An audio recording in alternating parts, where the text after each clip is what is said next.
Hey guys, welcome back to Wrestling News 365. Hope everyone is doing very well. As always, there is a ton of news stories to get into today, so let's talk about some Impact Wrestling, and we are going to talk about some of the fallout, some of the happenings from the latest set of Impact Wrestling television tapings that took place after the pay-per-view at the weekend. Of course, the tapings took place on Sunday and Monday, so there's plenty of news coming out of it. Of course, we'll cover it when it actually does air on television, but due to the way that Impact Wrestling tapes their content and the way that it airs, we might not be able to talk about this actually airing on television for several weeks, so it's worth talking about now. So as always, there is a spoiler warning. We'll give you about 5-10 seconds or so to click away. I'll be sure to put some chapters in whenever I do spoilers as well. I try to put chapters in so you can at least kind of jump around a little bit, but full transparency, a lot of the stuff we're talking about today is from the television taping, so it's one of those videos. So we'll give you a spoiler warning. 5, 4, 3, 2, 1. Let's get into the first story, and that is a former WWE superstar debuting at the latest set of Impact Wrestling television tapings. And it's not who you think it might be with all of these releases. It's someone from way, way in the past, that being former WWE Tag Team Champion Charlie Haas, making his Impact Wrestling television debut, and it was certainly an eventful one. Now, former WWE superstar Charlie Haas made his debut at the latest set of Impact Wrestling television tapings in Dallas, Texas. Now, according to spoilers, and again, these are spoilers, it might air slightly differently, but the general sense will be the same. Charlie Haas came out and confronted former Impact World Champion Josh Alexander. Now, in the segment, Alexander was in the middle of the ring expressing his intent to challenge Moose and reclaim the Impact World Championship that he lost at Bound for Glory just after he defeated Christian Cage. And then Moose cashed in his Call Your Shot Gauntlets contract. He's still on that path to try and reclaim the Impact World Championship. But out came Charlie Haas, and Haas challenged Alexander to a match but was turned down. Alexander stated that he was focused on the Impact World Championship, but Haas attacked him, and it sparked a brawl between the two wrestlers. Now, after security officials separated them, Alexander finally accepted Haas's challenge. Now, during his WWE career, of course, Charlie Haas is a former WWE Tag Team Champion, holding the title 3 times. He was with the WWE twice. His first time was from 2002 to 2005. His second time was from 2006 to 2010. He is currently the SWE Heavyweight Champion, but I don't really know what's going on with that promotion. I think it's on hiatus, or they ran out of money, or something like that. Either way, Charlie Haas is in Impact Wrestling, but his night was eventful. It wasn't just his debut that happened during the event. He actually suffered quite, it seems, serious legitimate injury. Now, later on in the tapings, Haas did actually have the match against Josh Alexander, and this led to the continuation of the storyline that we saw begin at Hard to Kill this past weekend, where several former Ring of Honor wrestlers came out and attacked both Charlie Haas and Josh Alexander. Now, of course, we saw this ROH invasion angle, if you will, debut at Hard to Kill this past weekend with the likes of PCO, Matt Taven, Mike Kanellis, all come out, or Mike Bennett, sorry, WWE. Mike Bennett and Maria Kanellis come out and essentially try and take over Impact Wrestling. This continued in the match between Charlie Haas and Josh Alexander. The group came out and attacked both stars, but it actually led to an injury on Charlie Haas. Now, right now, it's currently unclear as to exactly what happened, but Charlie Haas was reportedly hurt during the brawl, legitimately hurt, not just selling an injury, he was legitimately hurt, and he was subsequently stretchered out of the building. Now, according to WrestlingNews.co, Tommy Dreamer, who of course has recently returned to the company after his suspension, he confirmed to the fans in attendance in Dallas that Haas was legitimately hurt. There were some pictures floating around whereby, according to accounts, and again, I saw this on Twitter yesterday, and I know social media, but according to reports on social media, essentially he became woozy and he started crawling underneath the ring. Some of the photos I saw that you'll be able to see on social media, essentially you see him with his sort of head, or at least the top half of his body, underneath the ring. As I mentioned, we don't really know what's going on. There's been speculation about possibly him suffering a concussion, or possibly him having a stinger, or something of that nature. Ultimately, right now, we don't know. Obviously, once we have more confirmation as to what the injury is, we'll talk about it. Charlie Haas is 50 years old, and not that means anything. He's in phenomenal shape. If you've seen him recently, I mentioned he's the current SWE Heavyweight Champion. He's in arguably the shape of his life. He dropped a ton of weight. I know that he still helps out with amateur wrestling. in his off time, and he's very serious about it. I've seen some of the interviews over the course of the last couple of years when he's spoken about him going back into amateur coaching. Of course, he's a former amateur wrestler. It was at Seton Hall University. So it was, it's a shame. I hope that, and we don't really know the circumstances, it must be said. We don't know the circumstances of this deal or lack thereof with Impact Wrestling. Charlie Haas might have just come in for the television tapings. That happens all the time with Impact. We've spoken a lot, extensively, here on the channel when we cover Impact Wrestling, that Impact Wrestling's very fast and loose with their deals. They don't, they'll have people that are exclusive contracted talents, but they'll also have people like Matt Cardona. He was in the main event of Hard to Kill competing for the Impact World Championship. He hasn't had a contract for the past 12 months. He's on a handshake deal. Charlie Haas, I would assume, is probably going to be the same. I think he would probably like to have a contract with Impact Wrestling, and maybe that can happen in the future. We don't know. It just sucks that this is a guy that's, was out of the spotlight, frankly, for a while. After WWE, he was with Ring of Honor for a while, but I recall stories about Charlie Haas retiring from professional wrestling in 2012, 2013, 2014, right after that Ring of Honor stuff, because he was tagging with Shelton Benjamin in ROH for a while there as well. But I recall him retiring and then him, again, working on a sort of a part-time basis. So the fact he would be back in what can be classified as a major pro wrestling company was great for him at the age of 50 years old. Maybe this little renaissance in his pro wrestling career, and then to get injured. And again, we don't know how serious the injury is. It sucks. It absolutely sucks. And I have no doubt he would have probably had at least a bit more of a part to play at these television tapings. And obviously they probably had to manage around that because he was injured. So it sucks for him. Obviously we haven't seen any of it air. It depends how Impact would want to air it.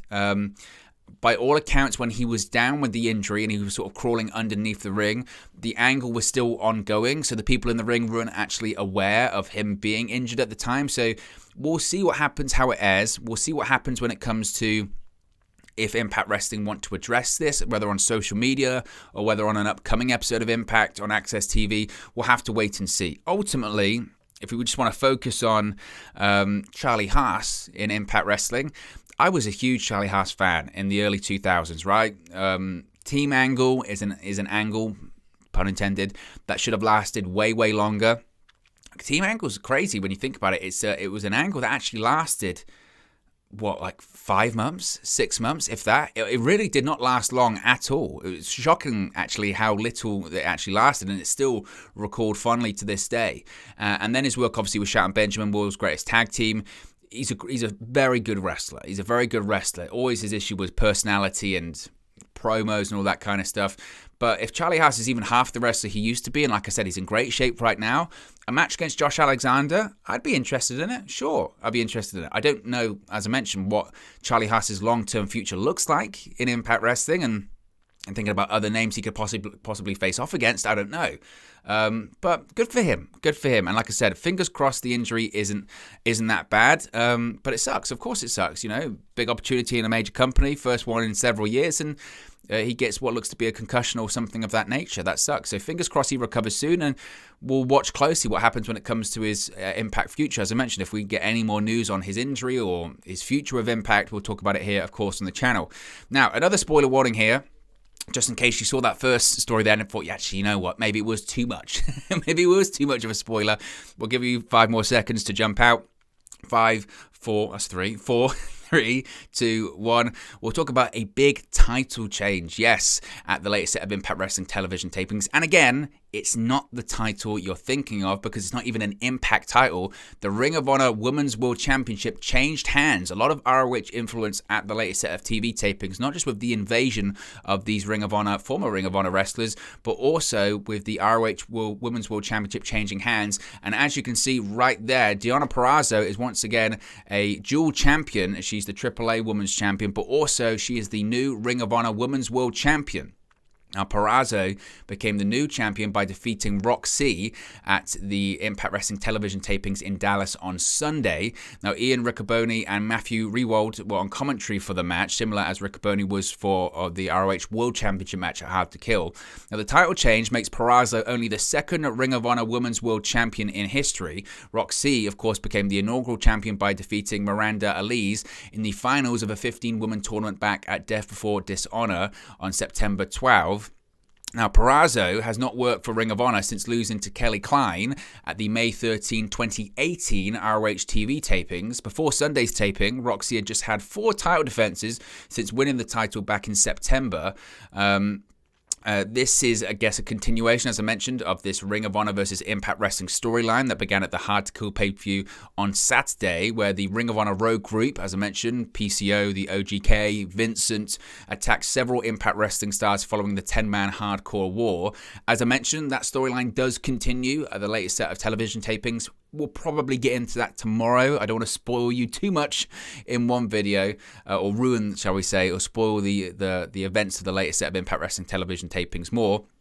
When it comes to Ring of Honor, of course, ROH is currently on hiatus, but the promotion does remain alive through its champions. Of course, Ring of Honor World Champion Jonathan Gresham defended his title on Saturday at the Hard to Kill event where he defeated Chris Sabin. He did also defend the championship at the latest set of television tapings as well.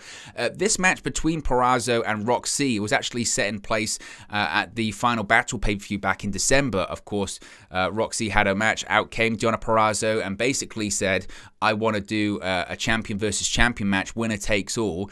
She mentioned back then it was going to be for the Knockouts Championship and the Ring of Honor World Championship. Of course, Deonna Purrazzo lost to Mickie James on Saturday, so it wasn't title versus title in that sense.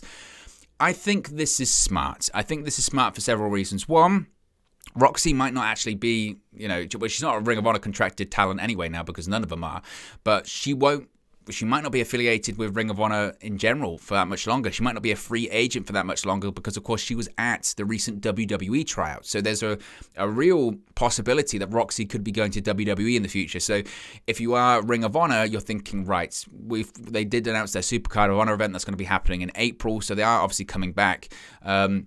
But they're probably thinking, we don't really know what Roxy's going to be doing, her status, her future. She might sign with WWE, so it's wise to get the belt off of her. Of course, it continues into this Ring of Honor versus Impact Wrestling storyline as well. Deonna Purrazzo does have a background in Ring of Honor, and she's, of course, been arguably the most dominant knockout over the course of the last couple of years in Impact Wrestling since she was released by WWE. And also, from an Impact point of view, it keeps Purrazzo having something to do. I felt that she was going to win the title at Hard to Kill. My mindset kind of changed slightly once we saw the Mickie James situation and the Women's Royal Rumble. Impact Wrestling, given the rating situation at the moment and given the buzz that they did have during the early stages of the AEW Impact Wrestling working relationship, given that buzz, they know if they navigate this correctly, the buzz they could get from Mickie James holding the Impact Knockouts World Championship in the WWE Women's Royal Rumble match inside of a stadium, that buzz will be significant, especially, as I mentioned, if she comes out holding that Knockouts Championship, which I think she's going to do. Now, I don't know if the original plan was for Deonna Purrazzo to win the Knockouts Championship. Maybe at one point it was. I don't know if the Women's Royal Rumble announcement has changed things. In my mind, I think yes, because just from a marketing and branding and social media kind of perspective, it just makes sense. It just makes sense. And Mickie James, look, she's hot right now. She's got a renaissance. People are talking about her. People have been talking about her since she left WWE anyway. Of course, she's a legend, but that's announcement on SmackDown of having the Knockouts World Champion in the Royal Rumble match got people talking. That got people talking, and that was just the announcement, let alone what happens when she's actually in the Rumble. Now, I think Impact would have to be maybe slightly careful in the sense that it's one thing to have your Knockouts champion come out and be announced as the Impact Wrestling Knockouts champion. Like I said, appear at one of the biggest pay-per-views, pro wrestling pay-per-views of the year, the Royal Rumble, inside of a stadium. That's a big deal for Impact Wrestling, but at the same time, if Mickie James comes out holding the belt, is smiling and waving, and she gets into the ring and she gets eliminated in 2 seconds, that doesn't look good for Impact, because your champion, the best person you have in the Knockouts division, just got eliminated. I don't think that's going to happen, but I'm just saying that Impact will be wary, and they'll be looking for reassurances from WWE. But when it comes back to Deonna Purrazzo, as I mentioned, it gives her something to do, because she can't keep going after the Knockouts Championship now. She's had, 2 opportunities at it, or she lost it. This was her rematch at Hard to Kill. Eventually she'll win. Eventually she'll get it back because she's the best, one of, if not the best women's wrestler in the world right now. She's just that good. She's in that top tier category. But right now, she had her match. She lost. She's got to focus on something else, and good booking and good creative from Impact Wrestling's perspective is, okay, Deonna Purrazzo can't be involved in the Knockouts Championship because she's lost 2 matches there. But we still need to have her be elevated. We still need her to be in the limelight, in the main picture of our booking of our Knockouts division. How do they do that? Make her the ROH Women's World Champion. She's still a world champion right now. She's still holding 2 bouts. So they're still protecting Deonna Purrazzo, and it's smart. It's smart. And like everyone, I'm curious as to what's going on with this Ring of Honor Impact Wrestling storyline. I think they need to be careful in the sense that historically invasion storylines just haven't been done well and haven't necessarily worked. Of course, the obvious one is the WWE, WCW, ECW invasion. They had the Impact GFW invasion storyline 2015, which was done okay. But I think this one has something to it. Ring of Honor, even though it's not what it was and all that kind of stuff, people still know what Ring of Honor is. And again, Impact Wrestling is kind of developing this reputation of being willing to work with anyone. So I'm curious, and I like the idea. I like the idea of Deonna Purrazzo, defending the ROH World Championship in Impact, having Ian Riccoboni do the commentary. How long he'll do it for, I don't know, because he does have a deal with New Japan, but it's an interesting time. It's an interesting time, certainly, when it comes to Impact Wrestling. Finally, as I mentioned, Hard to Kill was on Saturday, and we have some backstage notes from the event, which I think are quite curious, actually. The event received praise from both fans and industry professionals alike. Now, according to a report by PW Insider, there was a similar feeling backstage after the event was said and done. It was noted that internally, and this is kind of what I touched on when it comes to Mickie James, Impact Wrestling was very excited for the buzz that they received with the announcement that Mickie James, the Knockouts champion, will be competing in the Royal Rumble. Now, James's match at Hard to Kill was the first time an Impact Wrestling pay-per-view featured the Knockouts Championship match as the main event since the title's inception back at Bound for Glory 2007. Like, it's a big deal. It's a really, really big deal. Now, of course, as I mentioned, they've had the recent set of television tapings in the same location at the factory in Dallas, Texas. As I mentioned, this Ring of Honor storyline is set to continue with Mike Bennett, Matt Taven, PCO, Vincent, and Maria Kanellis attending and taking part in these recent set of television tapings. PW Insider also noted that the stars are not actually under contract with Ring of Honor at this time. Of course, PCO actually exited Ring of Honor back in November, while the other deals expired at the end of the year. They've also noted how Maria's... there's still an uncertainty on the status of Maria's contract, but she's going to still be involved in the angle going forward. There was also some discussion about Tom Hannafin, of course, the former Tom Phillips in WWE, who is the Impact Wrestling's new play-by-play guy. I'm going to do a more in-depth video on that probably this week, but the report also said that he received universal praise behind the scenes for his commentary work. He's a really good commentator. He was always great. There's a reason he called WrestleMania, SmackDown Live, Monday Night Raw. He was great, and I was just shocked, like everyone, when he was released because... although Jimmy Smith isn't good, but Tom Phillips was Tom Phillips. He was very, very good. So it was a good, obviously, great show. And I think Impact, they wanted to start 2022 off hot because the last year, maybe towards the end of the year, fell a bit flat. The AEW relationship ending and maybe not the way they wanted it to as well, getting the results out of that. It's an exciting time. Some of these storylines are big swings by Impact, and it's going to be fascinating to see how they play out. I'm certainly very excited to see it. But anyway, guys, as always, this is just one man's opinion. What are your thoughts on all of these Impact Wrestling news stories we've spoken about today? Let me know your thoughts in the comment section below. I'll do my best to respond and reply to all of your comments. Really enjoy interacting with you guys, talking about Impact Wrestling, AEW, WWE, New Japan Pro Wrestling, all things pro wrestling here on the channel. So be sure to get involved in the community, drop a comment below. All opinions are welcome. If you have enjoyed this video, please do smash a like on the like button too.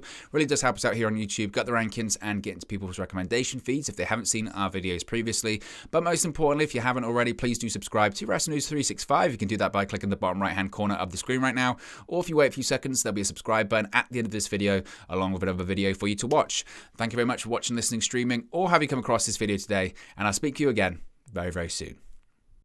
Hey guys, thank you for watching, listening, streaming, or however you come across this video today. Be sure to click on the video on the right there to watch our next video, or click the bottom there to subscribe, or the bottom right hand corner. Thank you very much, and I'll speak to you again very soon.